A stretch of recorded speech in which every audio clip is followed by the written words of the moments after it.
अस्सलामुअलैकुम। ईद ग़दीर तमाम मोमिनीन को, हिदायत टीवी के तमाम व्यूअर्स को बहुत बहुत मुबारक। आज के मुबारक दिन बल्कि इस पूरे हफ्ते में हम आपको मुसलसल ईद की मुबारक भी देते रहेंगे और इसकी खुशी में जितनी भी सेलिब्रेशन कर सकते हैं करेंगे, क्योंकि ये दिन इतना अहम है मोमिनीन की ज़िंदगी में कि इसका जितना जिक्र किया जाए कम है। आज आगाही के इस प्रोग्राम में एक नई आगाही के साथ हम आपके सामने हाजिर हैं और आज हमने जिस गेस्ट को दावत दी है वो माशाल्लाह एक बहुत ही अच्छी सर्विस जो कि इंस्पिरेशनल माइंड्स के नाम से जानी जाती है, उसकी फाउंडर है। She is a holistic therapeutic life coach. She is also a learning disabilities nurse. इन्होंने बहुत काम किया है मेंटल हेल्थ की फील्ड में और माशाल्लाह 10-15 साल से वो खिदमात अंजाम दे रही हैं।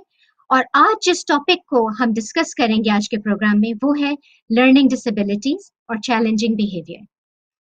आपकी ज़िंदगी में, हमारी ज़िंदगी में अक्सर और बेशतर हम ऐसे मौके या ऐसे एक्सपीरियंस से गुजरते हैं जब हम देखते हैं कि कोई बच्चा या इवन कोई एडल्ट किसी मुश्किल से गुजर रहा हो जहाँ पे पढ़ाई लिखाई की बात आती है।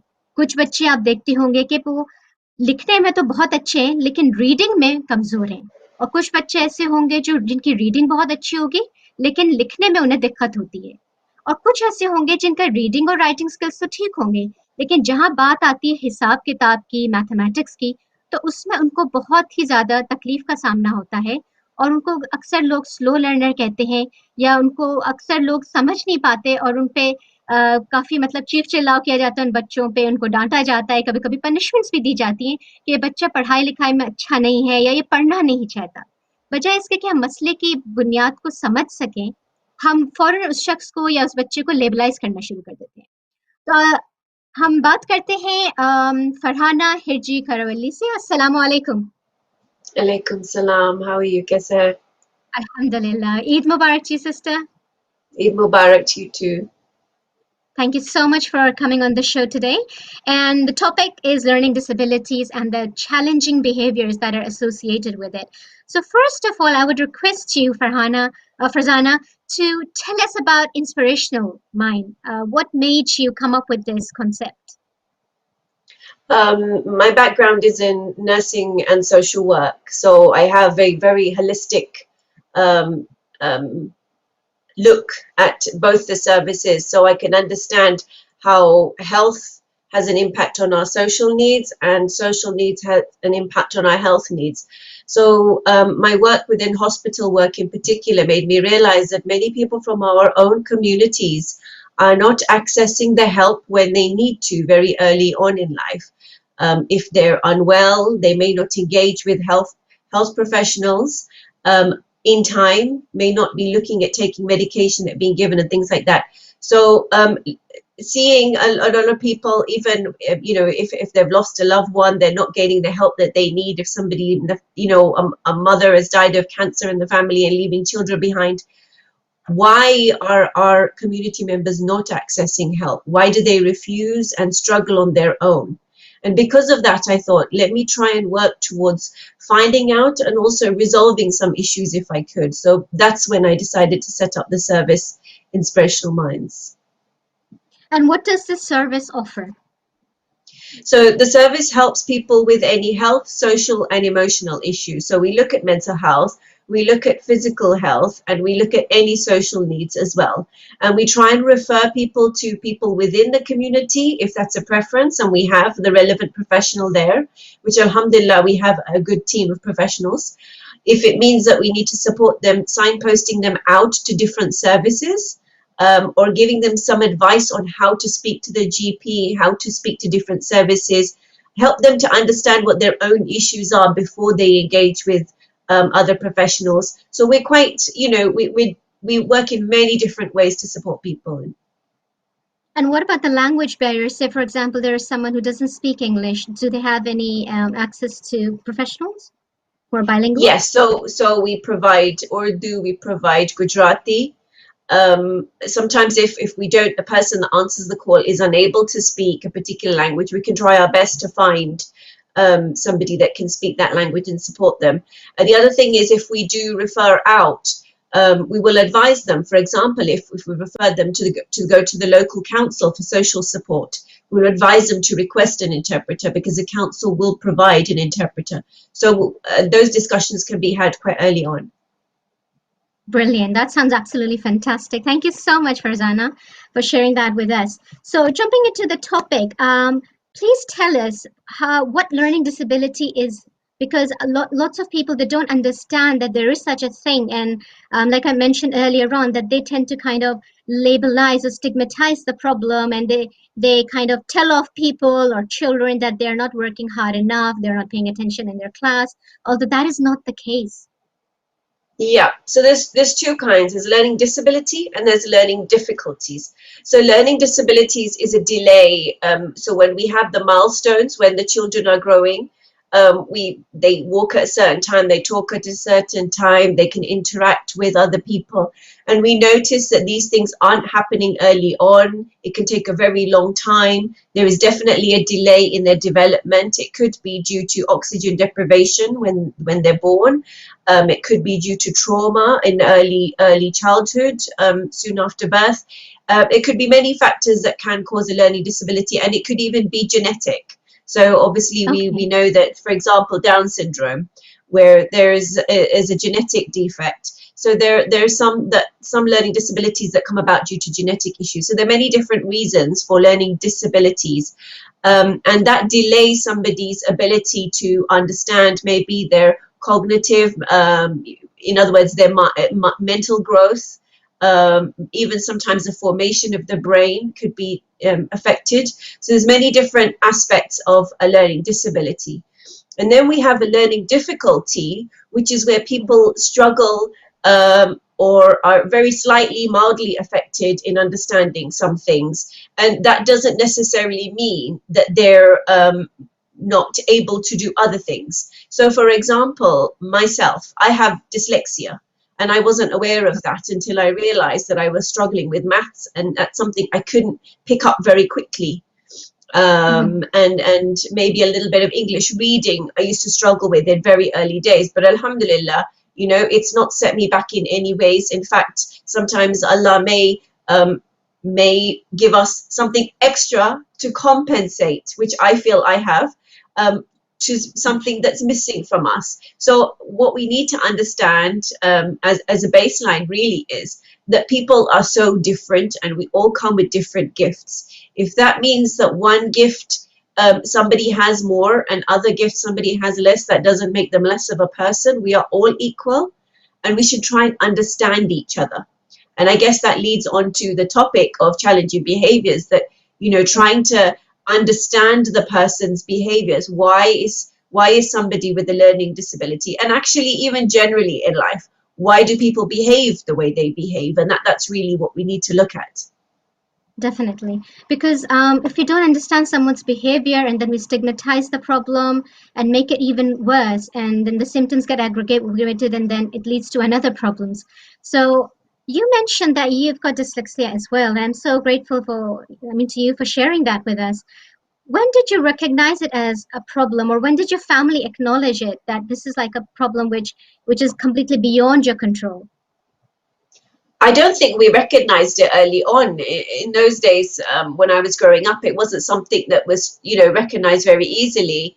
Even the teachers really didn't pick up on anything. They just found that obviously I was lagging behind a little bit.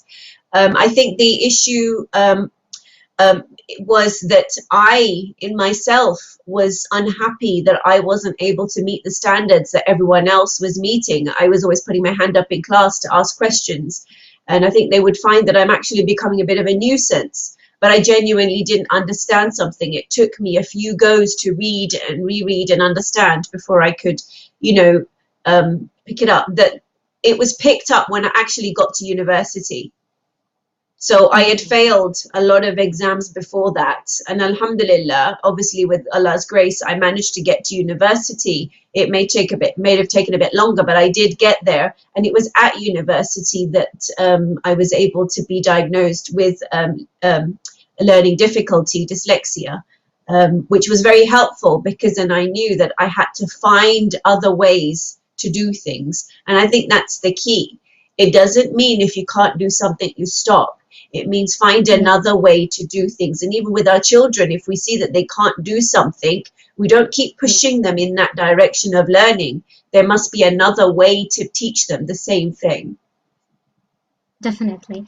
And like you just mentioned, that it doesn't mean you should stop, because lots of people, their understanding of a learning disability is that a person who's suffering from learning disability can't progress in life, can't achieve anything. But you're, mashallah, a living example of someone who has, despite this, has achieved so much in life, mashallah. And this just proves that it's not a life-limiting problem. It's something that can maybe restrict you in certain areas, but then again, there are so many other areas you can explore.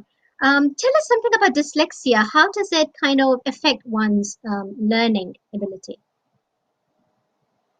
I think it really depends. I mean, when I was being diagnosed, they asked me things like, when you look at something on a screen, does it actually move up and down? Does it change colors? Does it change size? Now, I never had any of that. My issue was literally around understanding. So even if I read something, I've noticed it, I used to read again and again and again, and it never used to kind of focus was a big issue. It never used to go in. I didn't totally understand it straight away. So I had to learn other ways. So I used to sit with a pen and underline, you know, and go back to things. I used to highlight certain things. I used to rewrite it, because the ability to rewrite helped me to reabsorb, if that makes sense. So I had to try different ways to kind of learn. You mentioned about Down syndrome, and then we've got Asperger's, for example. How are they all kind of linked with each other, and do they all have the same impact on one's life? So some people can have a learning disability, and they can have a dual learning disability. So they may have some kind of developmental delay and autism with it. A lot of the time, people with learning disabilities may also have a mental health issue. Very much so, because of, I think you mentioned a bit earlier that obviously if we don't handle some of the challenges or issues early on, or we don't notice them or support the person through those issues, then other issues can occur. In the same way, if we don't support somebody through their issues, they may end up developing a self-image about themselves that makes them feel very low, because we haven't treated them in a way that's respectful to them, and that can contribute to mental health. So people with learning disabilities may end up having a dual diagnosis because of the learning disability and the mental health, or other issues with the learning disability. Otherwise, I mean, learning disabilities generally are some level of delay. It's the reason for delay, or the characteristics or the behaviors that come with that, that defines the different types of learning disability. So for people who haven't recognized the symptoms as yet, and they are kind of just blaming the child or the adult for not working hard enough or not being focused, what are the symptoms that they should look out? What are the red flags they should look out for in order to distinguish that this is a learning disability and it's not just the person being slow to learn? So even if you think that it is the person being slow to learn, I think the question we always have to ask is why. Not why are they not doing the same as everyone else. That's not what we should be looking at. We need to look at each person as an individual. Why are they struggling to learn? What are the issues? If it's communication, how do they communicate with me? You know, what are they saying? If it's, again, it goes back to behaviors. If it turns out that when you give them a piece of work, they just throw the book in the air, and you know, what we see as a tantrum is actually them communicating that actually you're giving me something, I don't understand it. Every time you bring me this, you get angry at me because I don't understand what you want me to do. And you're not listening to me when I tell you I don't understand. So then eventually that becomes behavior. So I think the question always has to be why. Why is there an issue here? If you can't understand yourself, then get professional support. Find out from somebody else who has, you know, professional background. And the best way to start this process is to go to the GP. Okay. And what about speech difficulty, or children who may be able to read and write, but when it comes to speaking, they find it quite challenging. Is that linked to the, learning disability as well? Not necessarily. There are learning disabilities where people are unable to speak and express through verbal ways. They may express through other avenues. And it could even be a difficulty. I mean, even if, you know, one of us, God forbid, has a stroke, again, it would affect our speech. So it's something that can occur at any point in life. And I think, again, to get support from that would be via the GP. That would be the best avenue. But if the child is in school, work very closely with the school, have conversations with the school and say, you know, my child isn't understanding this from what I can see at home. My child is struggling with this. And be really open and honest with your conversations, because maybe the school have seen something too, but they don't know whether you're seeing it at home. Unless those conversations happen, you will not be able to get to the bottom of what the issue is. Definitely. And talking about challenging behaviors, Farzana, there are so many, you know, problems out there that are associated with challenging behavior, whether it's ADHD, whether it's autism, Asperger's, and the list goes on. For caregivers, for family members, for like relatives and friends, how can this support an individual who's going through this difficulty? So I think support can be given via the school. A lot of the time the school can, you know, give you ideas of how to manage, because they've obviously worked with the child through a certain amount, you know, certain amount of time at school. So whatever they're using at school, whatever methods that are working for them at school, they can advise you, and you can use those methods at home. If I think it's very much worth connecting with social services very early on. Just even if you're not willing, you know, happy to take any services from them, but just engage in having an assessment done. There's no harm in being assessed, for your child to be assessed, to understand where the gaps are. You know, you may learn from that. You may get tips. As a parent, we don't have an instruction manual and we don't know everything. We learn as we go along. So why not get an assessment done where we can actually learn more from a professional that's actually, you know, worked in the field? And I found that obviously being a learning disabilities nurse, a lot of the time people have struggled and tried to manage things themselves and not totally understood their child because they fully haven't had an understanding of the issues that the child may be going through. So just having an assessment can help identify areas that the parent may have never identified. And obviously, there will be support that is offered to the caregivers or the parents as well, because the family will be frustrated because they are unable to communicate with the child, and the child feels frustrated that my family doesn't understand me. And that frustration can lead to so many other problems within the family, like relationship problems and so many other things. For those who are already, like, say, for example, diagnosed with Asperger's or autism or ADHD, the challenging behaviors that are quite commonly seen, because you work as a learning disability nurse as well, I'm sure you have come across a lot of challenging behaviors in your professional life. Can you give us some examples so we can get an understanding of the situation as well, what it's like? So initially, I want to kind of get you to understand that there is a difference between somebody that's,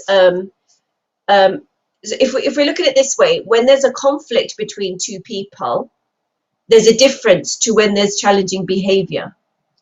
Through challenging behavior, there is a message that needs to be picked up. Whereas within a conflict, you're trying to understand why there's a dynamic issue between the two. What we end up doing is taking challenging behavior and making it a conflict. It ends up being a conflict between either the parent and the child, or whoever else it is with the person that has a learning disability. Instead of making it a conflict, just see it as an expression of the person and try and understand what the issue is. Now, we need to look at, you know, behaviors could be in many different ways. It could be verbal. So, you know, if it's a child or an adult, it could be, you know, verbal aggression. It could be screaming and shouting.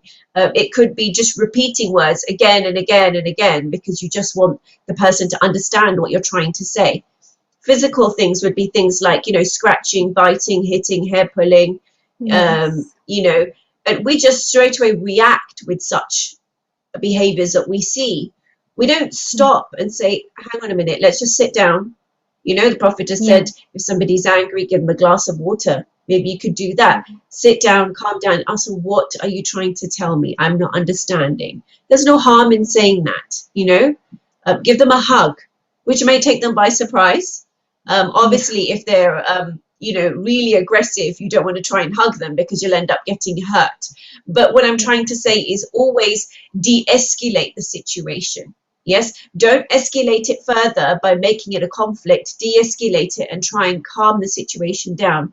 So there's a lot of non-verbal behaviors as well, such as stealing, such as damaging property, breaking things, such as pacing up and down. You see people that are anxious, they will be pacing up and down, you know, because they've got something to tell you and you're not able to understand it. There is also another behavior that we see a lot in people with quite severe learning disabilities mostly, and it's called picker, and that means that they will pick up anything and eat it, whatever they find. It generally tends to be organic things like grass and leaves and mud and stuff like that. But it could be anything that they find. They will just pick it up, look at it and eat it. And it could be a way of them trying to deal with something or try and get some form of stimulation, you know, that would help them to feel. They're not feeling anything. They're not feeling love. They're not feeling warmth. They're not feeling anger. They're not feeling anything. So to get that feeling, they would pick things up and eat just to get some kind of sensation or stimulation. Does that help It answer sounds the like, question? I was just wondering, it seems like one area is that gets affected is and being unable to perceive the consequences of certain actions or behavior.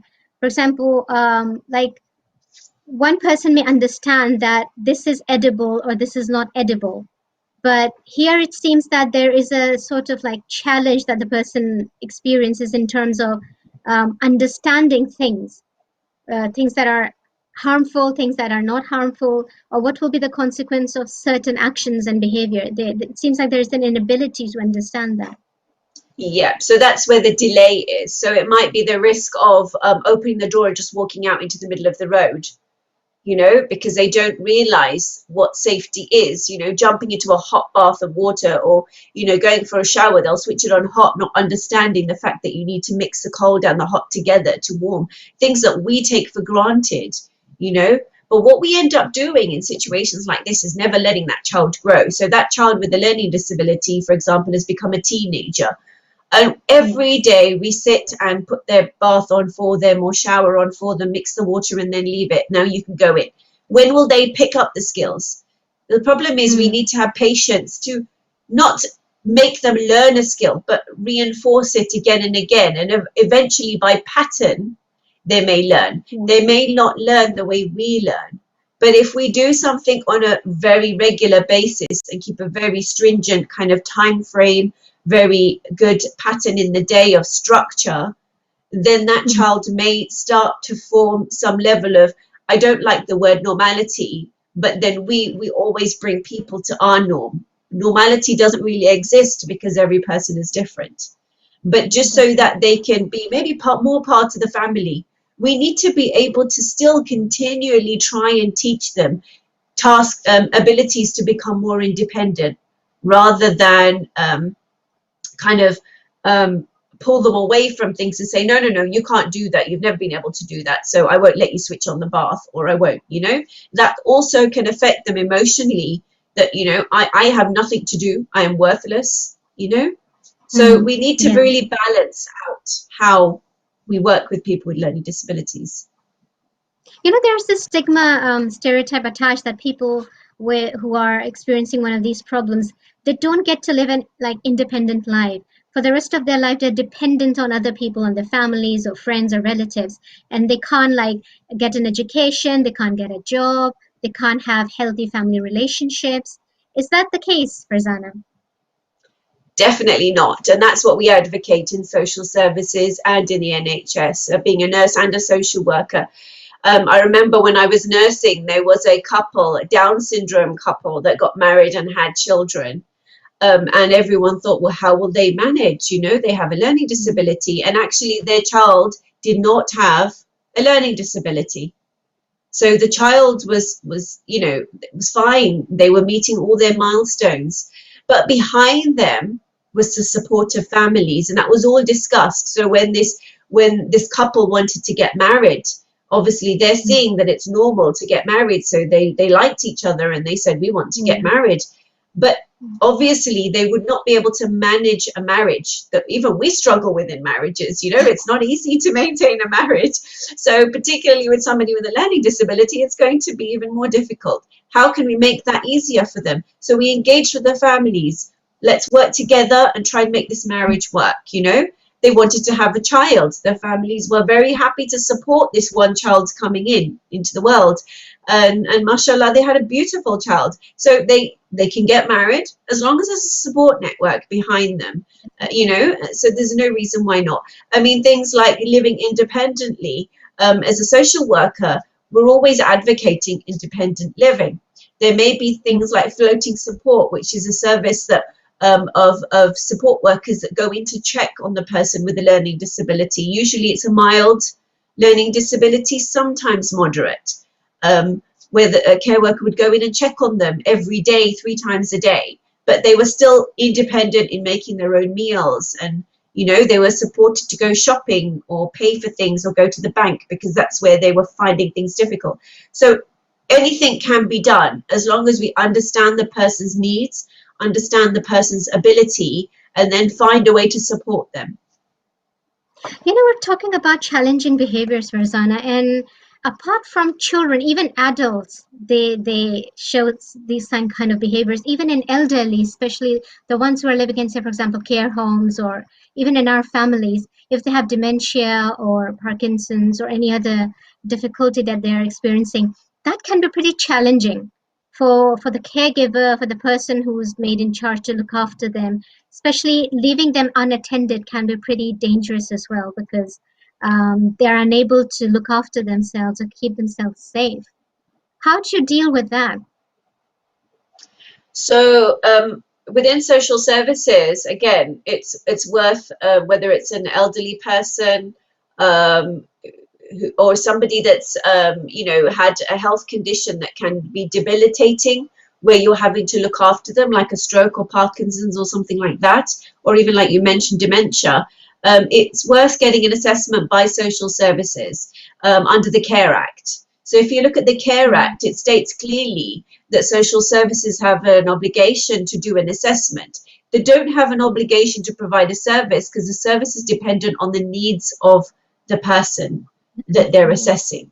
Yeah, so obviously they will then advise you. If there's no reason to provide a service, they will give you advice. If there is a reason to provide a service, or if it is the carer that's struggling, they can assess the carer as well and do a carer's assessment. And so if the carer needs a few hours to go and do shopping, or maybe to spend time at the mosque, or, you know, meet a friend to help them with their own mental health and their own sanity, you know, to be able to function again as their carer, then the council will provide hours of care to the person that has the disability or is unwell, so that the carer is able to get on with their life and maybe attend a yoga class, even whatever it is that makes them feel that they're capable of going back to the caring role. I was thinking, you mentioned, say, for example, going to the mosque. I think our Islamic centers and mosques play like a vital role in the lives of, you know, people. And for those who are suffering from some kind of disability, whether it's physical or mental, I think our mosques have kind of failed to cater the needs of people who are going through these difficult, you know, periods in life. Do you think Inspirational Mind offered some kind of like help in this area? So yes, I'm also part of Inspirational Minds on the ground as well. So there's no reason why I can't support people to communicate with their local communities in different ways and ideas of how somebody with a learning disability can be supported. I can say that within our community, alhamdulillah, we're very lucky that within the London Mosque, Stanmore, that we get the support in the sense that all the sports services are very well aware of the needs of people with a learning disability or physical disability, and have ensured that they can cater for them in whichever way they can. Even within the classes that happen during Muharram and Ramadan and any other classes through the year, that parents are initially allowed to allow that child to settle in. It may take a while, and then another support person from the Jamaat can go in and help that person to be able to feel part of the class. So support is there. The thing is that a lot of us are very scared when we see somebody with a learning disability. We don't want to hurt them or their family member. So what we do is we don't ask, how can we help? We turn around and go the other way because we are scared ourselves.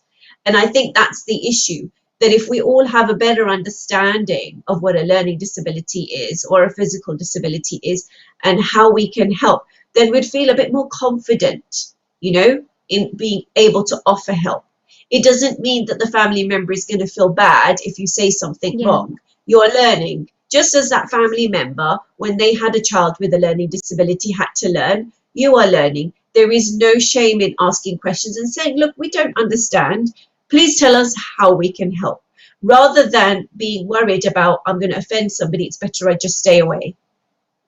Yeah, because I've seen young mothers who are struggling with children with autism or ADHD or any other, mental health or physical disability, for example. When they come to the mosque and if the child is showing some kind of like challenging behavior, then the entire community, they just kind of stare at them, look at them like as if it's the mother's fault or it's the child's fault, because there's not enough understanding and awareness about the subject. Do you think in our mosque, especially in our madrasas, we should have like an area or a class that is kind of uh, specifically for children with challenging behaviors or children who are suffering from learning disabilities? Because I don't think our madrasas are as fully equipped as the schools that children go to in this country. Definitely. So again, I can give an example of the Hujjat Stanmore Madrasa. They have special needs services that started off very early on, which I was part of many years ago, and it's been running for many years now. Started off very small, and now obviously we've got a lot of children that have learning disabilities, and so it's been split into younger group and older group. But we don't expect that the child with the learning disability doesn't attend their normal class to be with their normal aged peers. We don't want to socially isolate them.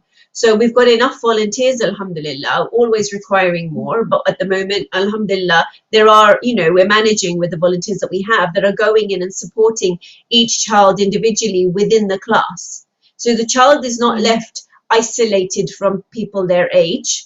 And they're also able to understand to the level that they can understand. They don't have to understand everything in the class, but resources can be taken in, maybe more visual resources to help them to understand, like for example, if it's a topic on the Kaaba, rather than just reading from a book, take in some Lego, take in bits of Play-Doh, build a Kaaba, walk around it with your fingers.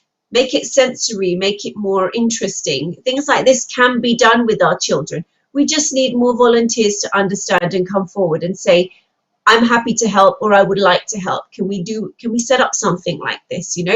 Initially it can be with the parents. I know it's difficult. Parents want a bit of time away, but it can be the parents of people with learning disabilities that can initiate this themselves, get together, find out who else within the community is struggling, and work together. Maybe work form a together, we support can group. achieve. Yeah, definitely. Yeah. I think most people don't know or they don't realize a lot of famous like celebrities and public figures who have achieved so much, mashallah, in life. They have some form of learning disability, and they continue to live normal lives. They can tend to like get a good job and have healthy family relationships. But I think in certain communities, there's a lot of stigma attached around learning disabilities. And they feel that if a child or an adult is showing challenging behavior, it's something to do with their upbringing or it's the parents' fault. Um, you mentioned about like there are support groups out there and how in our communities we can like come together and support each other instead of being scared or being fearful of the other person that they'll get offended. It's good to communicate. It's good to talk. We discussed a lot about dyslexia and learning disability. What about people who may not have a disability, but it's just that they struggle? For example, there's so many types, and we discussed a few of them. I would like you to give some more examples and discuss a few more types so we get a better understanding. Of difficulties? Yes, Um, I mean, each difficulty may not be a standard learning difficulty. There's so many. I mean, it would be difficult to go through a list. But what I would say is, if you are struggling with something, whatever it is, whether it's a physical health, mental health issue, or a learning difficulty, it doesn't matter what you're struggling with. We're very fortunate within this country that we can reach out and get support and be supported to understand what's wrong with us or what's wrong with our child. I mean, I've had referrals through Inspirational Minds of parents saying, I just don't understand why or what's going on with my child. And they've come really anxious and really worked up that they're just very upset. You have to yeah, settle them down and try and break down. So what is it you're seeing? What don't you understand? Where are you struggling? And it's as simple as that, just to have a conversation with somebody to help you clear out all the anxiety and all the upset that you have around what you're struggling with. A lot of the time we lose sight of what we're struggling with and we end up focusing on how we feel about it more than what the actual issue is.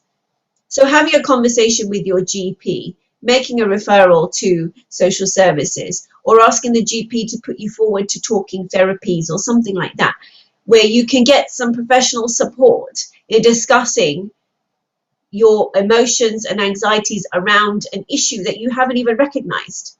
And maybe yes, through that, you can recognize where the difficulty is. It doesn't have to be a disability. A lot of the time, a disability is a lot easier to see than a difficulty.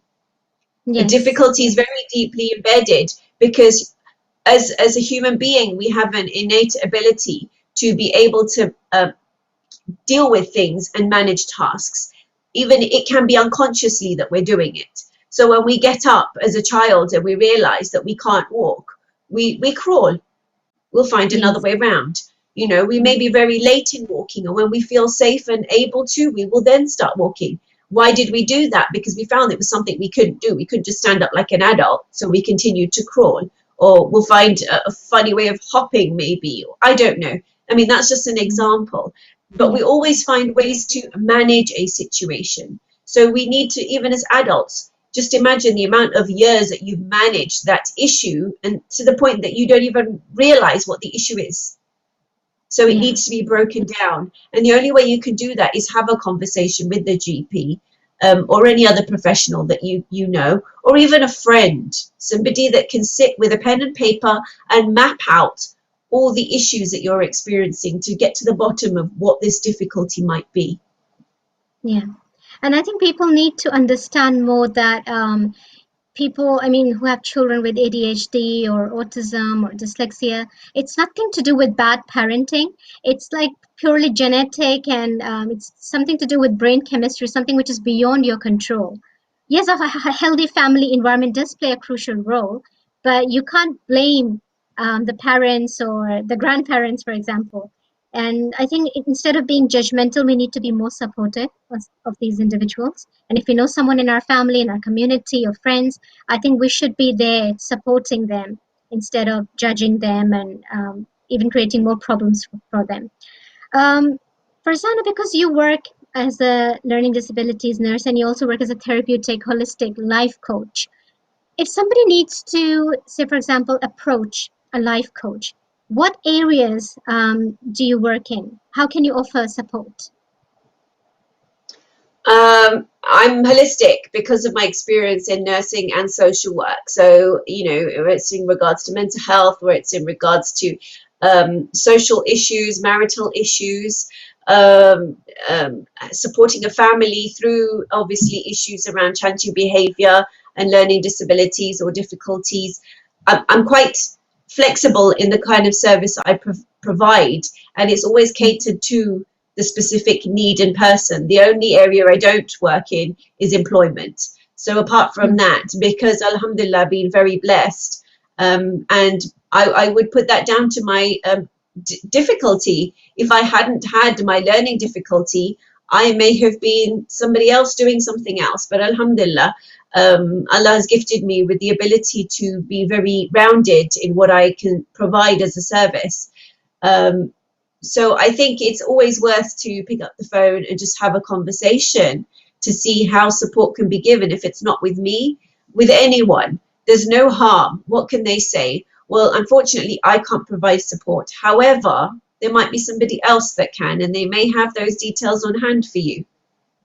Yeah, or the GP can refer it, or you can even contact your local council, and they should be able to help as well. Definitely. And because you're quite active in Stanmore and Hijrat, and I'm sure a lot of people, they approach inspirational minds to get the advice or guidance that they require. I think every mosque, every Islamic center should have like a team or a service for mental health. And because the need is there, there's a desperate need to get professional help, but it's just that people, they don't feel comfortable in approaching professional because of the stigma attached to mental health. But I mean, the kind of challenges we're facing right now with the lockdown and the coronavirus and the pandemic, people are losing like their family members, their loved ones, and they may have lost their jobs. So there's a lot of psychological like pressure. There's a lot of stress and anxiety around the unpredictability of the future, and that can also aggravate people who already have mental health issues. So how can they cope with all these triggers? So even obviously, I've been speaking to a lot of parents that have children with learning disabilities. They're not getting a break that they used to get. So they're 24/7 with the child, whether it's them waking up at night to support the child to go to the toilet, or when, they have been to the toilet to support them to clean themselves up. And then you're on shift again in the morning because the child's not going to school. It's very difficult at the moment during lockdown, and more so now that we're in the summer holidays as well.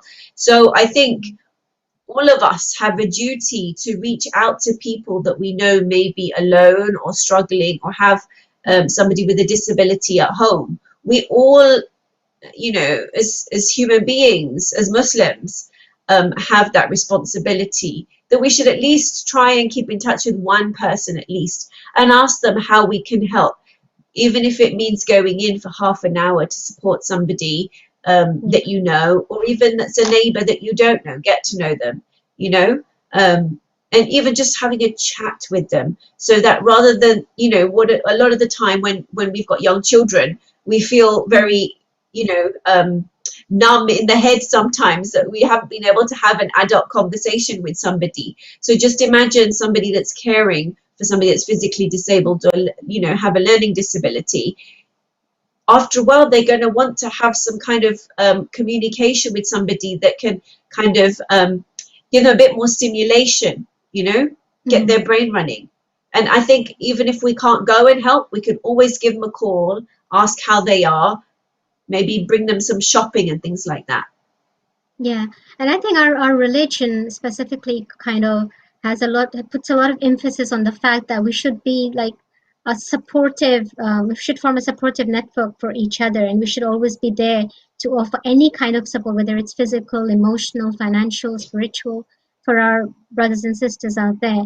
And we're talking about mental health or physical health. It's not something that is recent. People have been struggling with these things since we came to this world. So the problems were there, but then there are options out there to seek help. Just because you've got a problem or a difficulty doesn't mean you should restrict yourself. You shouldn't live a normal life, because there's help out there. There's so many organizations that you can approach to get that help. Language shouldn't be a barrier. Faith or culture shouldn't be a barrier either, because you've got bilingual therapists, bilingual psychologists, and nurses. Before we end off the program, because we only have 7 minutes left for Zana, what tip, what advice, or your message that you would like to give us, and especially for those people who have a family member or a loved one who is going through learning disability or challenging behavior? So as the topic also looks at challenging behaviours, I just want to give maybe a couple of minutes on that if I can, on how to Please. understand what the child or adult is saying to you. And I think the best way to do that is to keep a diary or map, mind map or something, and record the types of behaviours that are happening. And if they're repetitive, put like a tally chart that it's repeated behaviours. Maybe the time of day that the behaviours are happening. So map out when it occurs, where it occurs. Is it in a particular room? Maybe they don't like that room. Maybe it's too noisy for them and they need somewhere that's peaceful and calming. You know, maybe it's too dark for them. So you've got to understand where it happens, what time of day, you know, with whom. Do they have their siblings in the room at the same time? Do they have a friend there? You know, why is that happening? And look for a pattern as to what is this behavior telling me. You know, it might be that the child or the adult is understimulated. So that doesn't mean put in front of them a book of maths or English and try and get them to learn, or nursery rhymes. It could mean, you know, change the lighting, give them something to feel, like a bit of Play-Doh or something. And if they're overstimulated, take them somewhere where they can calm down, where there's cushions and soft furnishings, where they can feel comfortable and start to relax, and kind of, you know, the strobe lighting, light kind of little lights and stuff that make them feel comfortable so they can start to relax. We need to implement that. And particularly right now in lockdown, for example, a lot of parents are saying that they're not getting the ability to break away from their children. They're not getting time out. The children aren't getting time out. A lot of the time what I've said is just build a little corner in the house, whether it's using a tent, using pillows and things like that. Build a little corner in the house and call that the timeout corner or the comfort corner. Rather than obviously having a corner where you're going to punish your child and say, you've been behaving badly, go there. Why not you as a parent go into that corner and say, I'm going there to just chill and calm down, and when I'm feeling better, I will come out. When that child sees you do that, they eventually would want to do that. It becomes a normal place to go and calm down, you know? So it's another way of de-escalating behaviors. And there may be people who may be struggling with, say, for example, in certain areas of their life, they may be extremely intelligent when it comes to studies and performance in school. Well, when it comes to their like IQ, must be really high. But when it comes to emotional intelligence, they may be struggling in that area. So as we know that no human being is perfect, we all lack something, but Allah has created us in a way that we've got one thing to compensate for the other. We just need to look at the positive aspects and just kind of continue with the struggle by having that faith in Allah and in ourselves. Thank you so much, Farzana, for joining us today and Thank you. talking Thank you for about having such me. an important topic. Inshallah, we'll definitely have you again on the show. For those of you watching, instead of stigmatizing the problem or the situation and looking at the negative side of things and reacting in an aggressive or violent manner if somebody's showing challenging behavior, it's always best to take a moment and reflect on why this person is behaving in a certain manner. And instead of labelizing the person as being lazy or not working hard enough, maybe the child is experiencing some form of difficulty in learning. Maybe there's a reason behind that child's behavior. Inshallah, we'll meet you next Saturday with a new topic to spread awareness over something new related to mental health. Take care of yourselves, and once again, Eid Ghadir Mubarak.